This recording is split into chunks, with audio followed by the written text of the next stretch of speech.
During my baby shower, my brother announced he got into Stanford. Then they turned it into his party. While I scrubbed frosting off the floor, I didn't argue. But the next morning, my mom found something on the kitchen table and started screaming. They say, your baby shower is supposed to be soft and gentle, full of pastel colors, quiet laughter, the sound of people fussing over impossibly tiny socks. That's what I imagined when I spent 2 weeks putting mine together. I wasn't aiming for something fancy, just something warm, something mine. I paid for the food myself, ordered the cake, picked out every decoration, even scrubbed the living room until it no longer smelled like leftovers and my dad's cigars. I built a playlist of soft acoustic songs, the kind I imagined my daughter might fall asleep to. I climbed on a stool 8 months pregnant to hang paper garlands by hand. No one offered to help, but I did it anyway, hoping maybe for just one day they'd be proud of me. At first it felt like maybe they were. A few people trickled in with wrapped boxes and shy smiles. My aunt brought baby books. My cousin handed me a little stuffed fox and said it looked like something I would have loved as a kid. For a moment, I believed the day might actually go the way I hoped. Then my parents stood up in front of everyone. My mom tapped her wine glass, smiling wide. My dad wrapped an arm around her shoulders. I saw Roger shifting from foot to foot, trying not to grin too early. Before we cut the cake, my mom spoke in that syrupy sweet tone and said, "We just want to share a little surprise." I knew that voice. That was the sound of a moment being taken. Roger stepped forward, holding a letter, like it was something sacred. "I got in," he said, glowing. "Stanford, full ride." People clapped. Someone cheered. My aunt gasped and rushed to hug him, the same one who'd just been gushing about the baby minutes earlier. The energy shifted. You could feel it, like someone had opened a window, and all my warmth got sucked out. My baby shower became his college acceptance party in less than 5 minutes. No one said it. They didn't have to. Chairs turned in his direction. My snack table became his celebration buffet. The cake I bought sat untouched. Then his friends arrived. Not mine. His. Loud, laughing, full of energy. Backpack still on. Music already blasting from a speaker that shook the walls. The lullaby playlist I made disappeared under the bass. I stood there, still wearing the mom-to-be sash my cousin gave me, still holding a cup of ginger tea, and no one looked at me. They moved the gifts to make room for drinks. My mom leaned in and said we'd cut the cake later when things calmed down, but they never did. The cake got moved. Someone tipped a soda bottle next to it. Fizzy liquid ran down the side. I grabbed a napkin to clean it up. The frosting had smeared. I knelt to wipe it off before it dried. 8 months pregnant, on my knees. Someone stepped over me to hug Roger. Didn't even pause. Didn't say excuse me. I stayed there for a second, hands sticky, breathing slow while the party roared around me. I heard Roger talking about dorms and campus visits, my mom bragging about the tutors they hired to unlock his potential. The same woman who once told me college was a scam, that I should just get a job. So I did. I worked retail until my feet hurt. Came home and packed boxes for the online shop I built from nothing. I never asked them for help. I paid bills, saved, bought this house with money they didn't even know I had. But somehow, they still acted like it belonged to them. My mom once told someone I was lucky to live at home during my pregnancy, like she forgot I paid the mortgage, the bills, even part of Roger's tutoring last year. All of it played in my head as I stood up, napkin still in hand. The decorations were crumpled.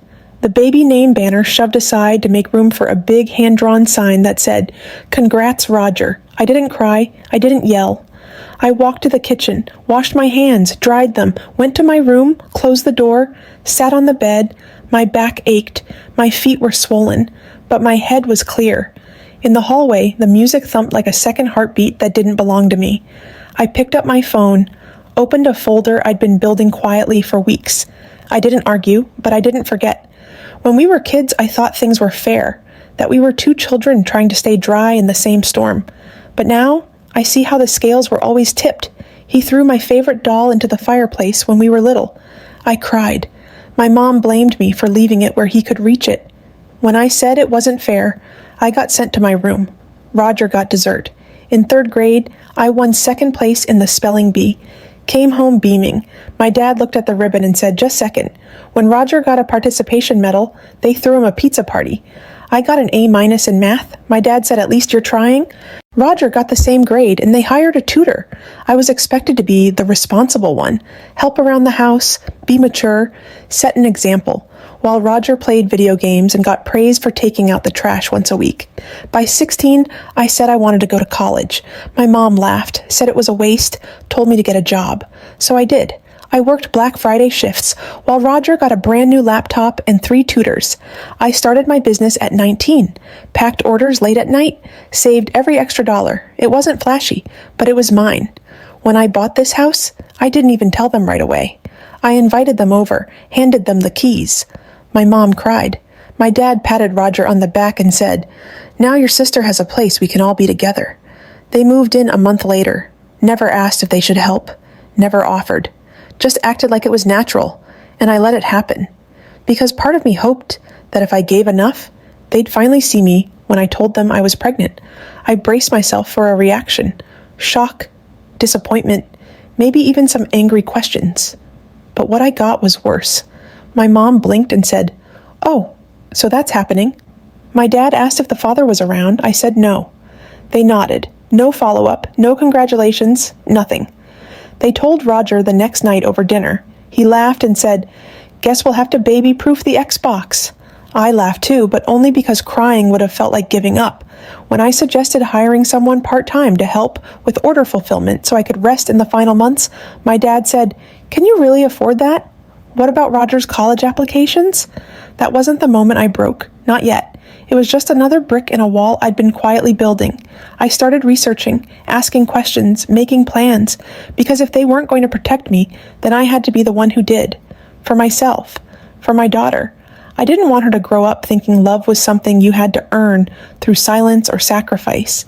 So I kept saying yes, kept being helpful, kept smiling, even when they asked more and more of me. I kept planning too. That baby shower? It wasn't for me, not to them. It was a party, an excuse to host, to show off. But it was also the last time they were going to get away with it. They just didn't know it yet. The house was silent, not peaceful, more like the pause before a storm. I stood in the kitchen with a mug of tea while the sun barely lit the sticky counters and a sink full of someone else's dishes. I'd placed the papers on the table, neatly, one for each of them, their names in bold ink. My baby stirred as I sat down, rubbing my aching back. I was tired, but I was clear-headed. At 7:02 a.m., I heard footsteps. My mom, in her robe, stopped when she saw the table. She didn't look at me. She didn't have to. "What is this?" she asked groggily. I sipped my tea. She picked up the paper, scanned it, and her face shifted from sleepy to horrified in seconds. "What the hell is this?" More footsteps. My dad. Then Roger. "She's evicting us," my mom shouted, waving the paper like it burned her fingers. Roger froze. "What?" "I gave you 30 days, I said. It's all there." "You're joking," my dad said, flipping through the pages. "This can't be real." "It is. Certified mail went out yesterday. These are just copies." "You're kicking us out?" Roger croaked. "What the hell is wrong with you?" "I'm taking my house back," I said. My mom's voice cracked.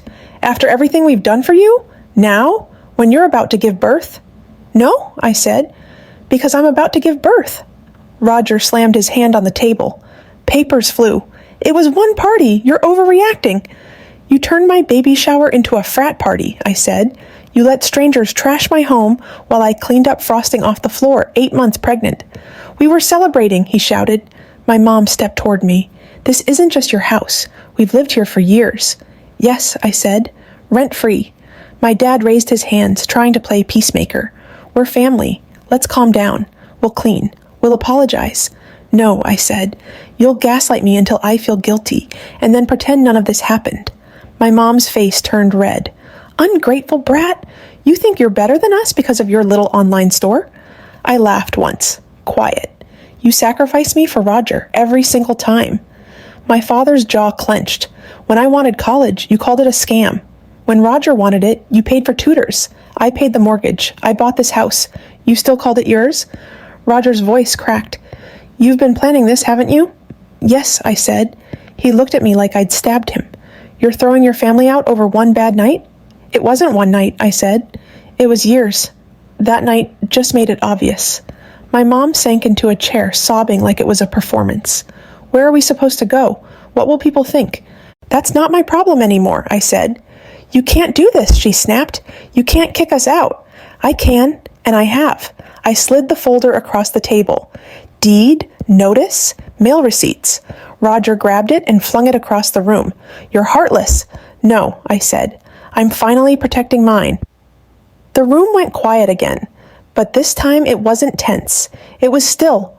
I looked at the mess and realized, for the first time in years, it wasn't mine to clean up. I want you out by the end of the month, I said. I've arranged for someone to help you pack if you need it. You'll change your mind, my dad said. I looked him in the eye. Number I won't. The first few days were silent, almost eerie. Then came the phone calls. Aunt Rachel, Uncle Ted, a church friend I hadn't heard from in years. We're just worried about you, sweetheart. Right. My mom was spinning her story, painting me as unstable, hormonal, making rash decisions. Then my dad tried a new angle. We'll pay rent. We should have before. You're right. You had years, I said.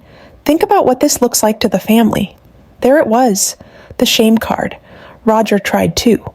Coach Harrison said if I defer, I lose my scholarship. We need to move now. I can't even sleep. You didn't care when I was 8 months pregnant and cleaning up after your party, I said. Then, day 10, my business partner called. Hey, someone emailed me, said you might not be fit to run the business after the baby, suggested I look for a new partner. The wording matched old messages from my mom. I forwarded it to my lawyer. By day 12, they dropped the act. My mom hissed in the hallway. You think you're strong now? But wait until the baby comes. You'll come crawling back. I looked her in the eye. I already realized I don't need to. Day 16, a deputy brought court papers. The hearing was set. Day 21, she tried guilt, sobbed in the living room about how she'd sacrificed so much. I wore noise-canceling headphones and finished my baby registry. Day 25, Roger brought his girlfriend. Loudly complained, she's going to ruin that kid's life without us. I looked at his girlfriend. If you don't want to be named in a report for serving alcohol to minors, you should probably leave. She did. By day 28, suitcases started appearing. No words, no drama. Day 30, the house was half empty. My dad left without a word. My mom stood in the doorway. You'll regret this, she said. Family is forever. I agree, I replied, which is why I'm building one worth keeping. Roger was last. Without me, there's no one left to blame, he said. Exactly, I said. I'll finally get some peace. And I did. The house was still. The air felt lighter. I folded baby clothes, placed a soft blanket in the crib, and for the first time in my life, I felt safe. Not because anyone else made it that way, but because I did. Update. It's been 4 years. My daughter just started preschool. She wore a purple backpack and told me she was going to teach everyone how to draw clouds. She's kind, curious, and fierce. Like me, only better. The business is thriving. I never had to shut it down, not even during the newborn stage. We hit 6 figures last year. I work less now. I breathe more. I haven't spoken to my family since they left. They haven't reached out either. From what I've heard, Roger dropped out. My parents bounced around, burned bridges, same old pattern. I don't feel good about it, but I don't feel guilty either. I gave them so many chances. I asked for the bare minimum. When they wouldn't give it, I finally stopped offering everything. People say family is unconditional, but respect, that should be earned. So, what do you think? Did I do the right thing? Let me know in the comments.